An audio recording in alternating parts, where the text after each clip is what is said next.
சட்ட விழிப்புணர்வு மற்றும் அப்டேட்களுக்கு உடனே சப்ஸ்கிரைப் பண்ணுங்க மதீஸ் லீகல் லென்ஸ். இந்த வீடியோவை மறக்காம உங்க நண்பர்களுக்கு ஷேர் செய்யுங்க. ஆப்போசிட்ல உட்கார்ந்துருக்க, நீ அப்பவே மெசேஜ் ஃபார்வர்ட் பண்றியா? இல்ல, இந்த நியூஸ் மேட்டர் படிச்சீங்களான்னு தெரியல, அதுக்காக தான்.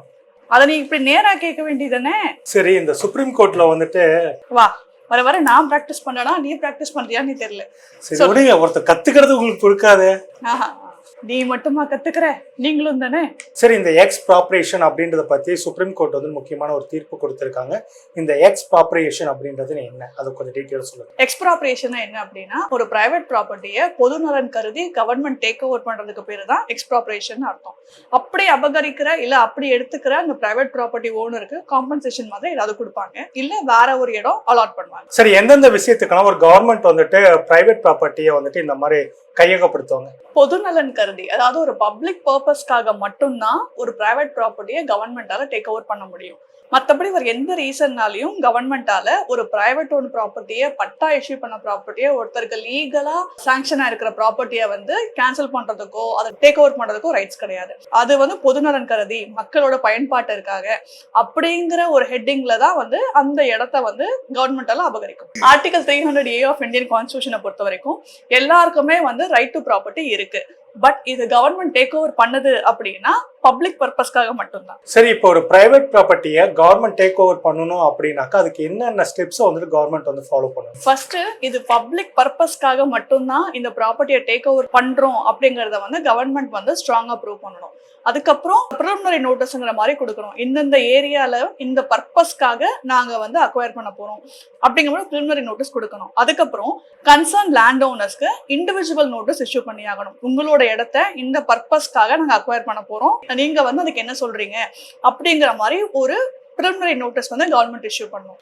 அப்படி அவங்க நோட்டீஸ் ரிசீவ் பண்ணதுக்கு அப்புறம் அவங்களுக்கு ஏதாவது அப்ஜெக்ஷன்ஸ் இருந்துச்சுன்னா ஒரு என்கொயரி மாதிரி கன்வீன் பண்ணுவாங்க. ஸோ அந்த என்கொயரியில போய் இந்த ப்ராப்பர்ட்டி உங்களுக்கு நீங்க ஏன் கொடுக்க கூடாது, இந்த ப்ராப்பர்ட்டி உங்களுக்கு எவ்வளவு முக்கியம், இந்த ப்ராப்பர்ட்டி கொடுக்கறதுனால நீங்க எப்படி பாதிக்கப்படுவீங்க, இல்ல இந்த ப்ராப்பர்ட்டி கொடுக்க தயாரா இருந்தீங்க அப்படின்னா என்ன காம்பன்சேஷன் நீங்க டிசைட் பண்ண போறீங்க.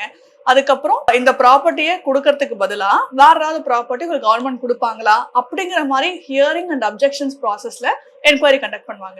இப்படி என்கொயரி கண்டக்ட் பண்ணிட்டு ஒரு அக்வசேஷன் ஆர்டர் வந்து பாஸ் பண்ணி அதை வந்து உங்களுக்கு பர்சனலா சர்வ் பண்ணுவாங்க. அந்த அக்வசேஷன் ஆர்டர் சாட்டிஸ்பாக்சன் இல்லை அப்படின்னா நீங்க மறுபடியும் ரெவன்யூ அத்தாரிட்டிஸ் கிட்ட அப்பீல் ப்ரிஃபர் பண்ணலாம். உங்களுக்கு அப்பவும் அந்த அப்பீல்லையும் சாட்டிஸ்ஃபைடு இல்லை அப்படின்னா நம்ம கோர்ட்ல கேஸ் ஃபைல் பண்ணிக்கலாம். நீங்க ஹைகோர்ட்ல வந்து அதுக்கு ரிட் ஃபைல் பண்ணாலும் சரி, உங்க கன்சர்ன் ஜூரிஸ்டிக்ஷன்ல நீங்க வழக்கு பதிவு செஞ்சாலும் சரி. இதைத்தான் ரீசெண்டா சுப்ரீம் கோர்ட்ல state of Haryana versus Amin Lal அப்படிங்கிற வழக்குல state cannot claim adverse possession over property of individuals சொல்லியிருக்காங்க. சரி, இந்த ஜட்ஜ்மெண்ட் வந்துட்டு ஸ்டேட் கவர்மெண்ட்டுக்கு மட்டும் தான் பொருந்துமா இல்ல யூனியன் கவர்மெண்ட்டுக்கும் பொருந்துமா? லா எப்பவுமே காமன், ஸ்டேட் சென்ட்ரல் அதெல்லாம் லாக்கு கிடையாது. சரி, ஒரு பப்ளிக்கோட ப்ராப்பர்ட்டியை கவர்மெண்ட் வந்து டேக் ஓவர் பண்ண போகுது, பட் அந்த பப்ளிக்கு வந்துட்டு கவர்மெண்டோட ஆக்ஷன்ல வந்துட்டு உடன்பாடு இல்லை அப்படின்னாக்கா அவங்க என்ன செய்யணும்? நான் முன்னாடி சொன்ன மாதிரி உங்களுக்கு நோட்டீஸ் இஷ்யூ பண்ணியிருப்பாங்க. இந்த நோட்டீஸ் அப்போ என்கொயரி கண்டக்ட் பண்ணும்போது நீங்க முதல்ல அவங்க கிட்ட பேசுங்க, அவங்க ப்ராப்ளம் என்னன்னு. நான் உங்ககிட்ட எல்லாமே முன்னாடி தெளிவா சொல்லியிருக்கேன். அவங்க கிட்ட ஃபேர் காம்பன்சேஷன் மட்டும் நீங்க பாத்துக்கோங்க. ஃபார் எக்ஸாம்பிள், உங்களை ஒரு மாதிரி ட்ரீட் பண்றாங்க, வேற ஒருத்தர் ஒரு மாதிரி ட்ரீட் பண்றாங்கன்னு செக் பண்ணிக்கோங்க. முதல்ல எல்லாருமே உங்க ஏரியானா உங்க இடம் மட்டும் தான் அக்வயர் பண்றாங்களா, இல்ல குரூப் ஆஃப் பீப்புளோட இதை அக்வயர் பண்றாங்களா, அப்படி நிறைய பேரோட இடத்த அக்வயர் பண்றாங்க அப்படின்னா எல்லாரும் ஒன்னா நில்லுங்க, ஒன்னா சேர்ந்து ரெப்ரசென்ட் பண்ணுங்க. எல்லாருக்கும் ஒரே மாதிரியான அக்விசிஷன் ஆர்டர் பாஸ் ஆகுதான்னு செக் பண்ணிக்கோங்க. அண்ட் உங்களுக்கு பார்கெயின் பண்ணுங்க. உங்களுக்கு எடுக்கிற இடம் கரெக்டா இருக்கா, அவங்க கொடுக்குற காம்பன்சேஷன் கரெக்டா இருக்கா, வர இடம் கொடுக்குறாங்களா, இதை கொடுக்கறத வந்து proper due process of law follow பண்ணி கொடுக்குறாங்க. அதாவது நோட்டீஸ் கொடுக்குறாங்களா, என்கொயரி ப்ராப்பரா கண்டக்ட் பண்றாங்களா, இல்ல நீங்க சொல்றதை அவங்க கன்சிடர் பண்றாங்களா பண்ணலையா, இதெல்லாம் டியூ ப்ராசஸ் ஆஃப் லா படி இருக்கா அப்படிங்கிறத செக் பண்ணிக்கோங்க. அப்படி இல்லை அப்படின்னா நீங்க வழக்கு தொடர்ந்து உங்களோட ரீதியை நீங்க நிலைநாட்டிக்கலாம். சரி, கவர்மெண்ட் வந்துட்டு இப்ப நம்ம ப்ராப்பர்ட்டி வந்து டேக் ஓவர் பண்ணக்கூடாது அப்படின்னாக்க என்னென்ன டாக்குமெண்ட் எல்லாம் நம்ம கொடுக்க வேண்டிய அவசியம் இருக்கு? நான் சொன்னேன் இல்லையா, என்கொயரி ப்ராசஸ்ல உங்ககிட்ட தெளிவா கேட்பாங்க, நீங்க தான் ஓனரா, ஏன் கொடுக்கறதுக்கு உங்களுக்கு என்ன ஆட்சேபனை இருக்கு அப்படிங்கிற மாதிரி தெளிவா கேட்பாங்க. ஸோ அந்த என்கொயரி ப்ராசஸ்லயே நீங்க தெளிவா சப்மிட் பண்ணுங்க. நீங்க தான் ஓனருங்கிற என்னென்ன டாக்குமெண்ட்ஸ் வச்சிருக்கீங்களோ, ரெவன்யூ ரெக்கார்ட்ஸ் இருக்கும், பட்டா சிட்டா, நீங்க ப்ராப்பர்ட்டி டாக்ஸ் பே பண்ணிருப்பீங்க, அதுக்கப்புறம் டைட்டில் டீட்ஸ் இருக்கும், அது எல்லாத்தையும் நீங்க என்கொயரியில சப்மிட் பண்ணுவீங்க. இன்கேஸ் நீங்க சாட்டிஸ்ஃபை ஆகல அப்படின்னா நீங்க கோர்ட்ல அப்ரோச் பண்ணி நீங்க அதுக்கு என்ன தீர்வோ நீங்க பாத்துக்கலாம். சரி, எனக்கு ஒரு சந்தேகம் என்னன்னாக்கா, சுப்ரீம் கோர்ட் இப்படி ஒரு ஜட்ஜ்மெண்ட் வந்து கொடுத்திருக்காங்க. ஒரு மாநிலத்துடைய வளர்ச்சி ஆகட்டும், ஒரு நகரத்தோட வளர்ச்சிக்கு ஒரு ரோடை வந்து டெவலப் பண்ணணும், அதோட உட்கட்டமைப்பு வந்து சரி பண்ணணும்னாக்கா அரசாங்கம் நிலங்களை வந்து கையகப்படுத்தணும், டேக் ஓவர் பண்ணணும்ன்றதெல்லாம் வேற வழி இல்லாம செஞ்சுதான் ஆகணும்.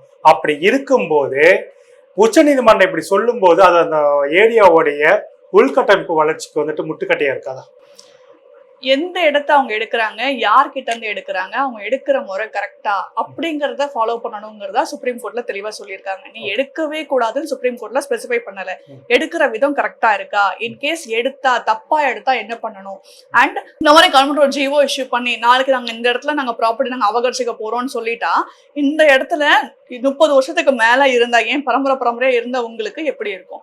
சோ ஒரு காமன் மேனோட வெல்ஃபேருக்காக தான் சுப்ரீம் கோர்ட் இந்த மாதிரி ஒரு ஜட்மெண்ட் கொடுத்திருக்காங்க. நீ சொல்ற பாயிண்ட் கரெக்ட், இன்ஃப்ராஸ்ட்ரக்சர் பாதிக்கப்படாதா, டெவலப் ஆகாது அப்படிங்கறதெல்லாம் அதுக்கு ஏத்த மாதிரி ஃபேர் காம்பன்சேஷன் கொடுக்குறாங்களா, உங்களுக்கு வேற ஒரு இடத்துல இடம் அலாட் பண்றாங்களா, என்கொயரி ப்ராப்பரா நடக்குதா, உங்களுக்கு சாட்டிஸ்ஃபை ஆகலையா, அடுத்து என்ன பண்ணணும் அப்படிங்கறத கோர்ட் இருக்கு. பொதுவாவே உங்க இடம்னு ப்ரூவ் பண்றதுக்கு 30 years பொசஷன் வேணும். ரெவன்யூ ரெக்கார்ட்ஸா இருந்தாலும் சரி, டைட்டில் டீட்ஸா இருந்தாலும் சரி, இல்ல நீங்க ப்ராப்பர்ட்டி டாக்ஸ் கட்டுவீங்களே அதுவும் சரி. ஸோ 30 yearsக்கு மேல நீங்க ஒரு இடத்துல இருந்துட்டீங்கனாலே உங்களை அந்த இடத்த விட்டு யாராலையும் போக முடியாது. இதனாலதான் வந்து நிறைய பேர் வாடகைக்கு இருக்கிறவங்க ஒரு குறிப்பிட்ட காலத்துக்கு மேல, ஃபார் எக்ஸாம்பிள் 10 வருஷம் கிட்ட கூட யாருமே ஒரே வீட்டுல இருக்க விடுறது இல்லை. ஏன்னா உங்களுக்கு பொசஷன் ப்ரூஃப் வந்துடும் ஒரு காரணத்தினால. அப்படி இருக்கும்போது கவர்மெண்ட் ஜஸ்ட் லைக் தட் உங்களை ஒரு அக்விசிஷன் ஆர்டர் பாஸ் பண்ணி உங்களை காலி பண்ண வைக்கிறது தப்பு. இன்கேஸ் அப்படி அக்விசிஷன் ஆர்டர் பாஸ் ஆகும் போது நீங்க என்னென்ன பண்ணணும் அப்படிங்கறத இந்த வீடியோ தெளிவா சொல்லியிருக்கோம். உங்களுக்கு என்ன டவுட்னாலும் நீங்க தாராளமா கேளுங்க. எங்க வீடியோஸ் உங்களுக்கு வந்து ரீச் ஆகணும் அப்படின்னா ப்ளீஸ் எங்களுக்கு சப்ஸ்கிரைப் பண்ணுங்க.